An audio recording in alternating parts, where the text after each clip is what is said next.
ఎర్రవెల్లి వ్యవసాయ క్షేత్రంలో జహీరాబాద్ నియోజకవర్గ ప్రజాప్రతినిధులతో భేటీ అయిన బీఆర్ఎస్ అధినేత కేసీఆర్ కీలక వ్యాఖ్యలు చేశారు. ఎర్రవెల్లి ఫామ్ హౌస్ లో మాజీ సీఎం కేసీఆర్ హాట్ కామెంట్స్ చేశారు. తెలంగాణలో ఏ ఒక్క పథకం సరిగ్గా అమలు కావడం లేదని చెప్పారు. కైలాసం వాడితే పెద్ద పాము మింగినట్టుగా ఉంది ప్రజల పరిస్థితి అన్నారు. మళ్లీ కరెంట్ కోతలు వచ్చాయి, మంచినీళ్లకు కరువు వచ్చింది. ప్రజలు ప్రశ్నిస్తే పోలీసులతో కేసులు పెట్టిస్తున్నారు అన్నారు.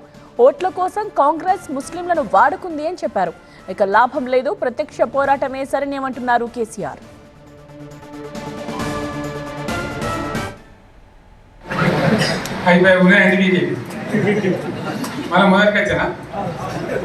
కైలాసం ఆడలో పెద్ద పామింగినట్టు అంతే కదా. ఆలోచన లేకుండా ఎటు పడితే అటు ఎవడో ఏదో చెప్తే నమ్మి ఓటు తెస్తే ఏమైంది అనేది ఒక మంచి గుణపాఠం ఇది తెలంగాణ. గ్యారంటీ మంచిగా సంసారం జరుగుతుంది. ఇద్దరు తొవ్వకచ్చినాం, రైతులు ఇంత ముఖం తెలివైతుంది, బాకీలు కట్టుకుంటుంది. ఎంతోమంది పాపం సిటీలు వేసుకుంటారు, ఏదో వేసుకుంటారు. రైతు బంధు పైసలు పడితే ఎంత సంతోషం ఉంటుండే. ఆయన పోయిన దగ్గర వచ్చింది. ఇప్పుడు వాడు ఇంతలో ఏడో బాగవుతుంది కదా. ఇచ్చినప్పుడు మోసం, ఏదో మళ్ళీ ఎలక్షన్ కోసం దానికోసం చేస్తారు తప్ప కడుపుండ ప్రేమ ఇచ్చేది ఇచ్చే ఉంటుందా? మనం ఉన్నప్పుడు కరోనా వచ్చింది. కరోనా వస్తే నేను రైతు బంధు ఆపలేదు. కరోనా వచ్చి రాష్ట్రానికి రూపాయి ఆదాయం రాలేదు.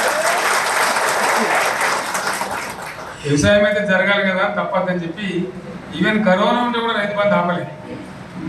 అంత ఒక నిర్ణయం తీసుకొని రైతాంగాన్ని నిలబెట్టాలని, కాపాడుకోవాలని చెప్పి ఒక 4-5 మంచి స్కీములు తెచ్చి వాళ్ళని కాపాడుకుంటున్నారు. గౌరవంగా బతికిన రైతులు బీమా వచ్చినట్టు.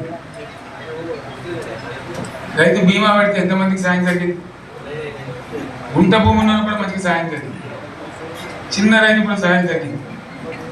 అట్లా అందరికి మనం గొర్రెల కాపలకు గొర్రెలు వేయడం కానీ, చేప పిల్లలు కానీ, అనేక రకాల అన్ని వర్గాల ప్రజలను ఎట్లా ఆదుకోవాలని అట్లా ఆదుకున్నాం. మా తెలంగాణ కదా, మేము తెచ్చుకున్నాం కష్టపడి. మా వాళ్ళందరూ పైకి రావాలి. కాంగ్రెస్ గవర్నమెంట్, కాంగ్రెస్ పార్టీ మొదటి నుంచి కూడా ముస్లింలు ఓట్లేసుకున్నాం తప్ప ముస్లింలకు మనం చేసిందా? ఇమాం మౌజానికి మనం జీతం ఇచ్చిందా? మనం వచ్చాకనే ఫస్ట్ టైం మనం గుర్తించి వాళ్ళని గౌరవించుకున్నాము. ముస్లిం మైనార్టీ పిల్లలకు, మన గిరిజన పిల్లలకు, మన ఎస్సీ పిల్లలకు, మన బీసీ పిల్లలకు ఎంత మంచి రెసిడెన్షియల్ స్కూల్ పెట్టుకున్నాం. అందరినీ కూడా ముందు తీసుకుపోవాలి.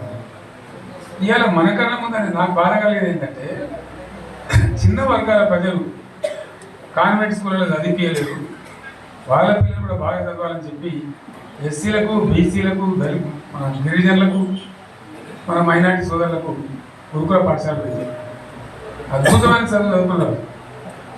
ఇవాళ మొత్తం రోజు బడి పిల్లలు విషాహారము, కడుపు నొచ్చుడు, బాధపడు, పువ్వులు అన్నం పెట్టుడు. పిల్లలు వెళ్ళిపోతున్నారు. ఆ స్కూళ్ళలో జిల్లాలకు వెళ్ళిపోతున్నారు. తల్లిదండ్రులు కూడా భయపడి తీసుకుపోతున్నారు. ఏం ఘోరం ఇది నాకు అర్థం కాదు. మళ్ళీ ఇది చేసిన కూడా ఇప్పుడు మళ్ళీ అదే కాంగ్రెస్ పార్టీ అంతేనా? మళ్ళీ పాత కాంగ్రెస్ మోపైంది, మళ్ళీ కరెంట్ కోతలు మోపైంది. ఎండాకాలం ఏం గతి అవుతుందో, మార్చి ఏప్రిల్ ఏమవుతుందో ఇంకా